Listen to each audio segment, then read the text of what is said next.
kubwa za matibabu na dawa zimeendelea kuwa mzigo mzito kwa wagonjwa hapa nchini.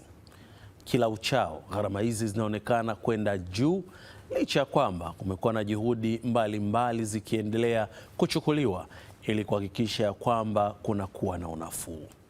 Moja ya hatua hizo ni ujio wa bima ya afya kwa wote.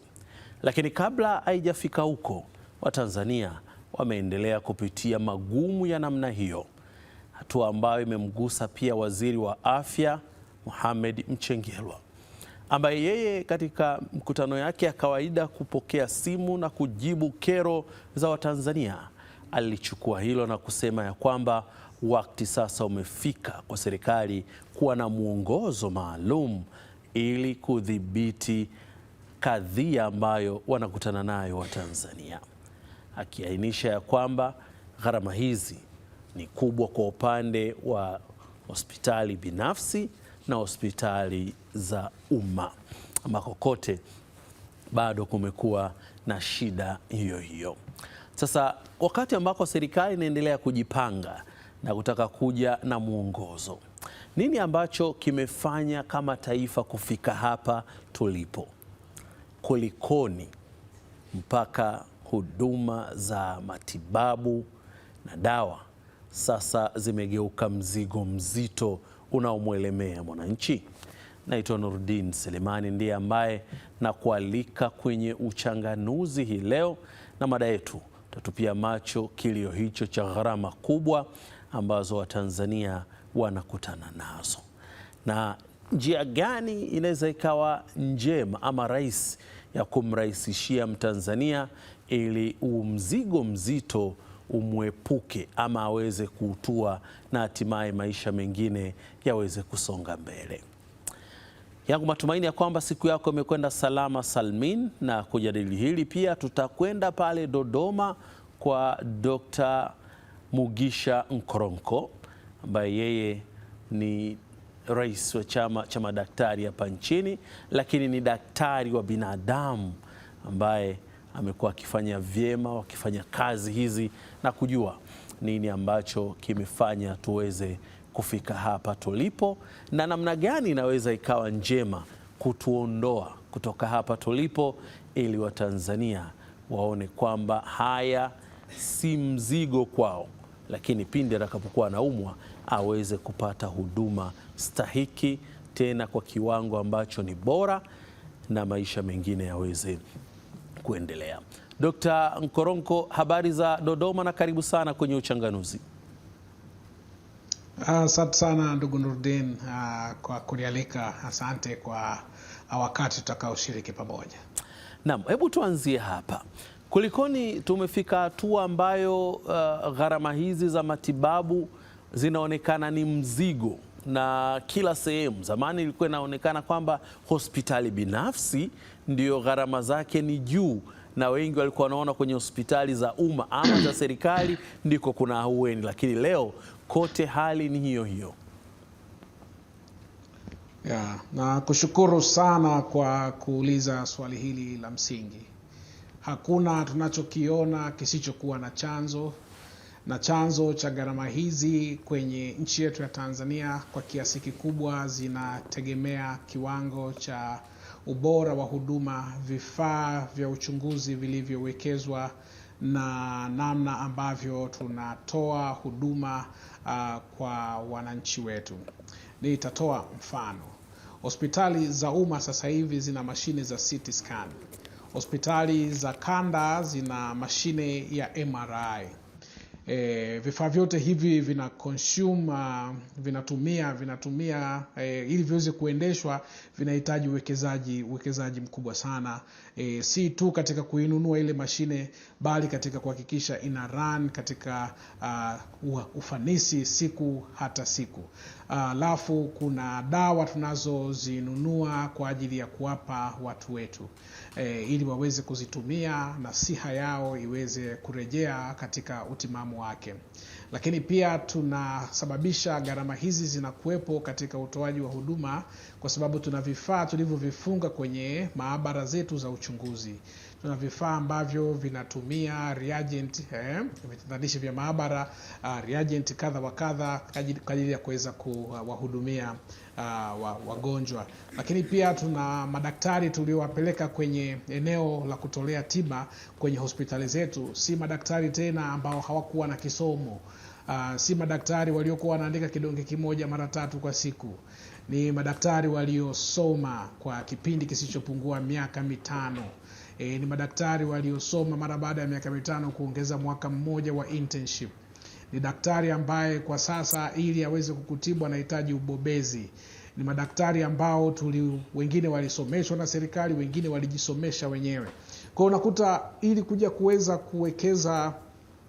kuweza kustaja huduma hii inatolewa kwa bei hii, unaona kuna mlolongo wa mambo mengi ambayo yamewekezwa. Unakuja kuangalia kwenye jengo lenyewe, mahala unapomkuta daktari akitoa huduma, basi vile vinafanya bei iweze kuwa kubwa. Lakini kwa upande wa pili unakuja kumwangalia mwananchi wa Tanzania. Mwananchi wa Tanzania uchumi wake umekuwa kiasi gani tangu uhuru mpaka sasa, tangu mwaka jana mpaka mwaka huu? Ana uwezo wa kugharimia? Umaskini wa kipato huko kwa kiasi gani? Anaweza kupata kitu anachokihitaji kwenye uchumi upi alionao? Mimi nimeona wako baadhi ya wananchi hata nchini Tanzania kununua tu dawa za matibabu, hata tu za paracetamol, hizi dawa za maumivu, ananunua kidonge kimoja kila siku. Kwa unakuta hizi gharama zinakuwa kubwa. Sasa hiyo ni sehemu ya kwanza. Wapi hizi dawa, hivi vifaa tiba, hizi mashine za MRI, za CT scan zimetengenezwa wapi? Zinaingizwa nchini kutokea wapi? Zinatumia teknolojia inayobadilika kwa miaka mingapi? Ile teknolojia ina leseni ya kipindi gani? Daktari anaboresha ujuzi wake kiasi gani? Kwa unakuta basi ile mlolongo wa kuhakikisha hii huduma inatolewa, basi unakuwa na unit cost ndogo ndogo mpaka zinafanya gharama zionekane kubwa, si tu kwa vituo vya umma bali pia kwa vituo vya binafsi. Maana yake kwa maneno yako ni kikopa ulichokieleza ni kwamba kwa sasa afya si swala la huduma tena, lakini ni sehemu ya zaidi ya huduma, na ndio maana gharama zimechupa, kwa sababu namna ambavyo umeelezea vifaa ambavyo vinatumika, matabibu wenyewe na viwango vyao, maana yake hatuwezi kusalia pale pale ambako tulikuwa miaka 3, 4, 5 nyuma. Ni kweli hatuwezi kusalia hapo tu, na nataka ni waeleze wananchi wa Tanzania na pengine hata viongozi ndani ya serikali wote tutambue ya kwamba nchini Tanzania bado, hata kama wanasema ni ghali, bado tuko chini ya viwango vya gharama vilivyopo hapa Afrika Mashariki, vilivyopo kusini mwa nchi za kusini mwa Afrika, mwa jangwa la Sahara, Sub-Saharan, na ukilinganisha na nchi zingine au mabara mengine kama India, Ulaya, Marekani, bado gharama zetu sisi ziko chini sana. Nitatolea mfano.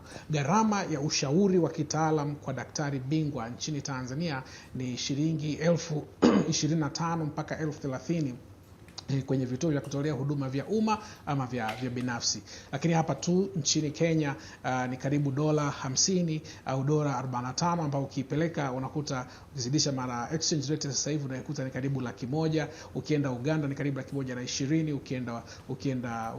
ukienda Rwanda, ukienda Zimbabwe ni karibu $60, ukienda South Africa ni karibu $80. Kwa ukiangalia sisi ni karibu kwenye hizo ni kama $10, $20. Kwa nini? Kwa sababu huduma zetu bado hazijafikia katika vile viwango vikubwa kudemand zile pesa, na uchumi wetu bado haujakuwa kwa kiasi kikubwa kuweza kuzidi chumi zingine, na uhimilivu wa shilingi yetu dhidi ya dola kwenye uagizaji wa huduma na vifaa kadhaa bado hauko sawa na mataifa mengine. Kwa kuna vitu ambavyo vinaleta sasa ile bei iweze kutokea. Kwa kuwa tunamwangalia Mtanzania na anasema ni ghali, tunamheshimu na tunamweleza ya kwamba bado tuko chini. Ili tuweze kutoka hapo, kuna mambo kadhaa ambayo lazima tuyafanye ili yeye na wengine wote wanaopata huduma katika vituo vyetu tuweze kusonga mbele. Dr. Nkoronko, hapo kuna kwenye mjadala mmoja mtu akatia kama ucheshi lakini wenye mantiki, akisema kwamba moja ya shida kubwa ambayo tunayo ni pale ambako unakwenda hospitali na unaambiwa kwamba inabidi ulipie gharama ya kumwona daktari, ambayo mwenyewe umeelezea katika mataifa mengine ni kubwa zaidi kuliko sisi hapa kwetu. Kuna mtu akaweza kwamba kama mimi nimefika hospitali kwamba si lazima nimuone daktari, iweje iwekwe tena gharama ya kumwona huyo daktari ambaye nimemfuata hospitali? Ya, ni kweli kwa namna mbalimbali watu wanakuwa na maoni tofauti na wanaipa hiyo jina ni ada ya kumwona daktari, lakini kitabibu kabisa na kitaalam hiyo ni ada ya ushauri wa kitaalamu unayoipata sawa sawa na mtu anayekwenda kwenye court, anayekwenda mahakamani. Ni sawa sawa na bei ya bidhaa ambayo anakwenda kuipata kwenye maduka ya kutolea huduma, wameweka package yake yote. Kwa hiyo kuna namna ambavyo vifungu vya costing, vile vifungu vya gharama za matibabu vipo katika muundo tofauti tofauti. Hii ni taaluma na ina ada zake ili uweze kuzipata. Kwa bahati nzuri maeneo mengi ambapo hapa nchini wanakwenda kuwaona kwenye vituo vya umma, serikali imekwisha kuweka utaratibu wa kuhakikisha inaweza kudhibiti hizo ada za ushauri mbalimbali, lakini kuna mambo ambayo inashindwa kudhibiti, kwa mfano bei ya vifaa vinavyoingizwa kutoka nje ya nchi ya Tanzania. Kwa hali ambayo tunayo, vifaa vingi kama ambavyo umegusia, vifaa tiba vinatoka nje ya nchi, dawa nyingi zinatoka nje ya nchi. Nini ambacho kinaweza kikawa kama hatua ya kwanza kabla ya serikali kuja na mwongozo wake ikawa ni sababu ya kupungua kwa hizi gharama za matibabu na dawa ambazo zinaendelea kulalamikiwa na Watanzania? Ndugu Nurdin, niruhusu kwa niaba yako kuwaeleza wananchi wa Tanzania na wanaopokea huduma kutoka kwenye vituo mbalimbali. Kwa kuwa teknolojia na vifaa hivi tunaviingiza nchini, bado vinatozwa kodi kuweza kuwafikia wanaoviingiza. Vifaa hivi vinakuwa na gharama kubwa sana za kimkataba kwa ajili ya kuviendesha, na bado kwenye mikataba hiyo makampuni yanayotupatia hivi vifaa yanatozwa kodi. Na kodi wanaotozwa ni kodi ya kuingiza bidhaa nchini, wanatozwa kodi za ongezeko la thamani VAT na kodi zingine. Lakini katika kituo cha kutolea huduma bado wanatakiwa wapewe umeme. Kwa mfano, ili uweze kurun mashine ya CT scan na MRI, kiwango cha umeme unachotakiwa kupeleka kwenye hiyo mashine ni kiwango kikubwa sana, na unahitaji 3 phase and dedicated line kuweza kuzifikia hizo mashine. Ili zile sumaku ziweze kupiga picha zinahitaji zipoozwe kwa kutumia gesi ya helium. Gesi ya helium kujaza mtambo tu wa CT scan, kujaza mtambo wa MRI ili uweze kutoa huduma, unaweza kukuta unakugharimu karibu mamilioni 200, 300 licha tu ya kuwa na mtambo. Kwa ndio maana unakuta inabidi ili kuweza kufanya ile mashine iwe endelevu lazima wakokotoe bei kuweza kufikia hapo. Taasisi zetu, vituo vyetu vya kutolea huduma vya binafsi na vyenyewe bado vinatozwa kodi. Kwa hiyo ili bei iweze kuwa nzuri ni lazima tuangalie mfumo wa kodi kutoka kwenye mamlaka za kodi nchini Tanzania, ili watu wanaopata huduma kutoka katika hivi vitu, kwa sababu ni uhai, unawezaje kutoza uhai kodi?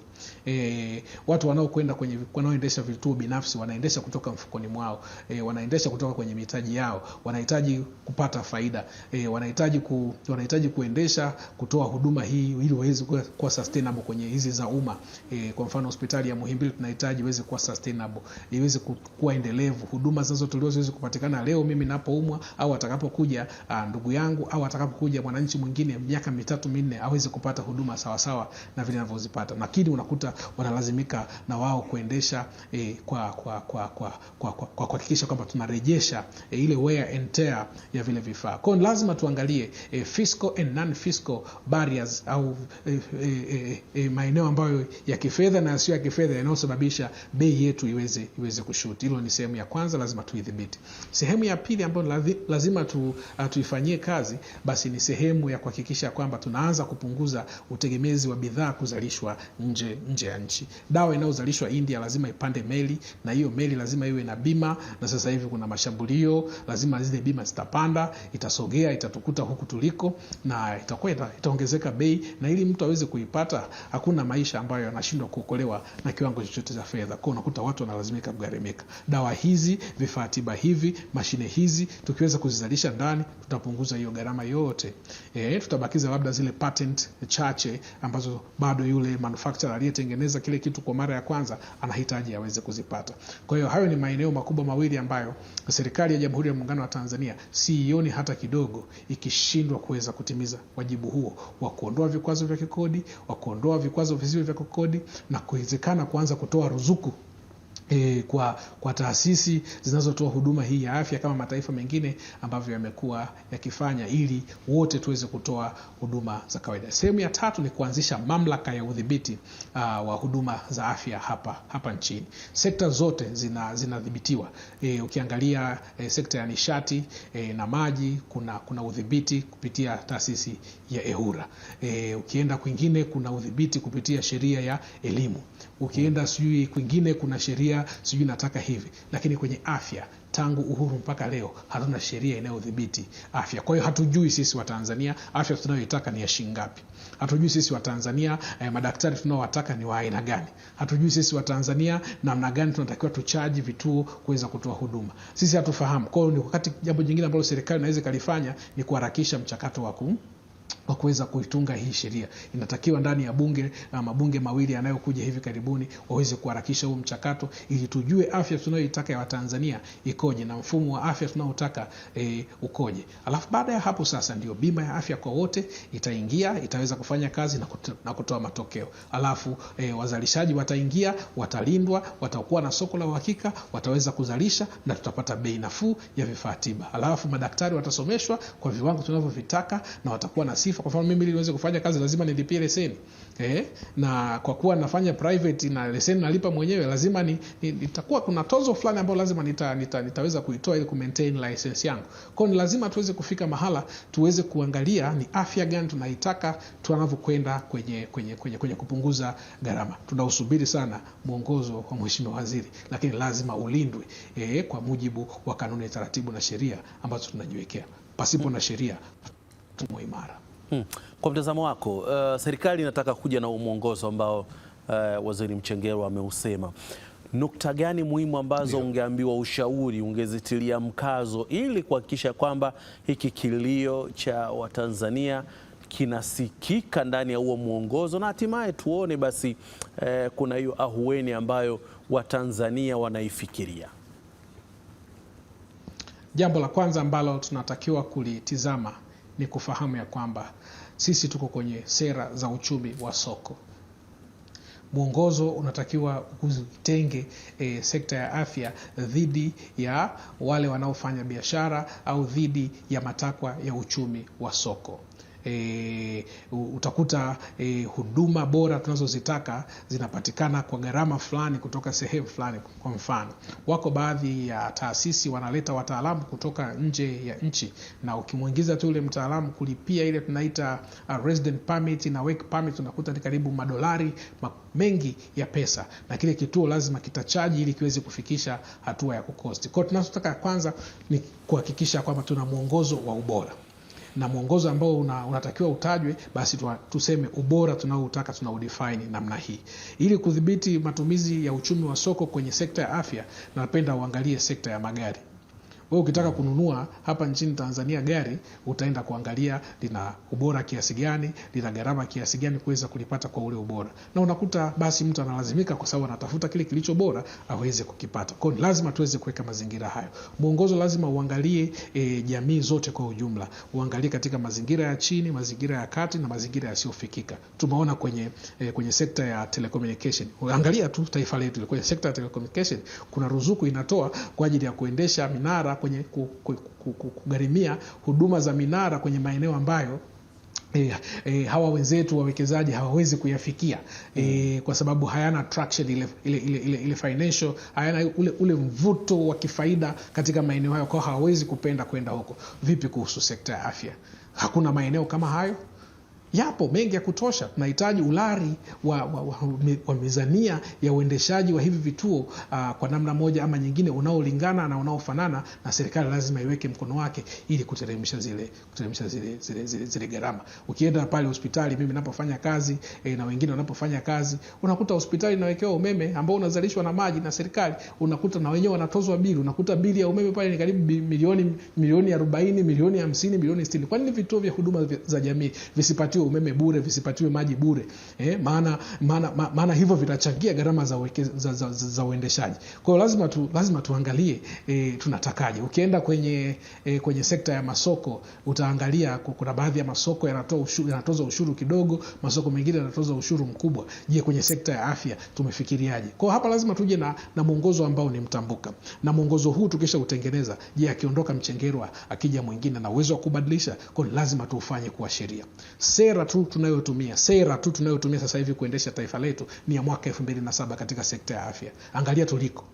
Sera tunayotumia ni ya 2000 na ngapi? Na 7. Leo tuko mwaka 2026. Kwa lazima ile sera iweze kuhuishwa, iweze kuleta picha mpya, ili iweze kutupa mwongozo unaotakiwa kutupeleka kuweza kutoa huu mwongozo. Haliwezi kuwa tu ni jambo la muda mfupi la kuandika mwongozo kwa siku 3 na kisha kuja na majibu mepesi ambayo yanaweza yakawajibu tu wananchi wa sehemu fulani. Tunahitaji Watanzania wote wapate huduma sawa za afya. Ubora anaopata Mheshimiwa Rais akienda kutibiwa, Mheshimiwa Waziri akienda kutibiwa, mkurugenzi akienda kutibiwa, ndio ubora tunaotaka. Wakulima wakienda kwenye vituo vyetu wapate huduma hizo, wafanya biashara waweze kupata huduma hizo. Na ni kweli ukiangalia katika ule uwiano na wigo wa huduma, utakuta hawa ambao wana nafasi, hawa ambao wana uwezo, hawa ambao wana kipato wanapata huduma za aina fulani ambazo watu wetu wanashindwa kuzipata. Kwa lazima tutengeneze mazingira sawa.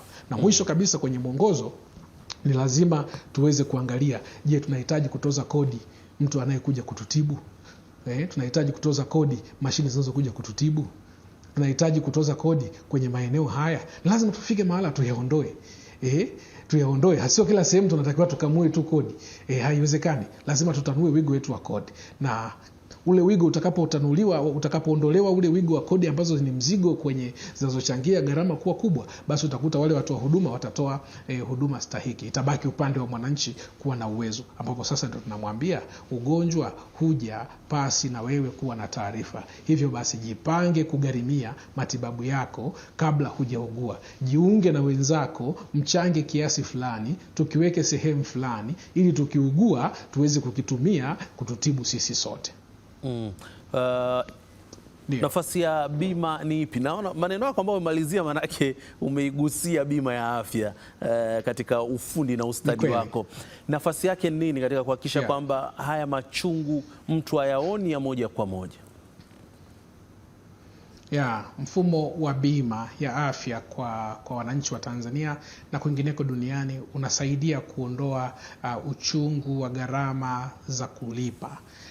Wananchi wetu wengi wa Tanzania wanalipa pesa za huduma za afya kutoka mifukoni mwao. Kwa leo akichukua 30,000 akienda kulipa, anaangalia kabisa jinsi ambavyo ametumia mifuko 2 ya simenti kugharimikia matibabu yake. Anaona kwamba anapoteza vitu vya muhimu, pasi na kufahamu ya kwamba afya ndio mtaji namba 1 unaweza kumsababisha mtu kuweza kutimiza majukumu yake. Kwa hiyo bima ya afya kwa wote ni muhimu, na ni muhimu iwe na huduma ambazo zina wigo mpana ili ziweze kushawishi watu wengi waweze kuingia. Kwa tunahitaji kuwekeza kwa kiasi kikubwa, na hapa tunatamani uendelevu. Ukiangalia mwezi wa kwanza na wa pili tulikuwa na hoja ya bima ya afya kwa wote. Kila siku kituo cha afya kituo cha habari kilikuwa na habari inayohusika na bima ya afya kwa wote. Sawa, tuko kwenye mfungo wa Ramadhani, labda tuzungumze. Tuone baada ya Ramadhani kama bado tutakuwa tunaendelea kuzungumza mambo ya bima ya afya. Tumesha kuiacha ile agenda, tunadhani inatembea vizuri, lakini iko kwenye sehemu ya majaribio. Tunahitaji wananchi wote milioni 69 wanaokadiriwa kuishi Tanzania wawe katika mfumo wa bima. Tunahitaji kufanya hivyo haraka ili wasiendelee kupata tunaita catastrophic health expenditures, yani huduma ghali zinazowafanya waweze kushindwa kutibiwa, na tuweze kuwaokoa wale ambao wanafukarishwa kwa sababu ya kutaka kupata huduma. Leo ukikosa huduma za dialysis au ukiambiwa figo zako zimefeli, nakwambia Nurdin, hapo Azam TV tutachanga tukutibu. Hela za Azam TV tukichoka kukuchanga, tutakwenda tuuze shamba au tuuze kiwanja au tuuze mbuzi, na kesho unaumwa ugonjwa na unakuwa masikini. Hiyo hali hatuwezi kuikubali. Lazima tuje na majibu kwa wananchi wetu, na hivi ile jambo la majaribio la mwezi wa kwanza tunatakiwa tupate ripoti yake. Kwa sasa wananchi wangapi wameingizwa kwenye bima ya afya, wamepata huduma kiasi gani, wamekutana na changamoto zipi, ili tuweze kuscale up kwa haraka, maana ugonjwa hausubiri majaribio ambayo tunayafanya pengine katika mkoa wa Arusha au na mkoa fulani. Dr. Nkoronko, ni kushukuru sana kwa wakati wako na kushiriki kwenye uchanganuzi kwa siku hii ya leo. Asante, lakini mwisho kabisa ni vizuri tukuze uchumi. Endapo uchumi wetu utaendelea kukua kwa 6% mpaka 7%, hatutatoboa. Lazima uchumi wetu ukue kwa 8% mpaka 10%, ndipo tutakapoweza kutatua matatizo yetu. Asante sana, hadi wakati mwingine. Nikushukuru sana Dr.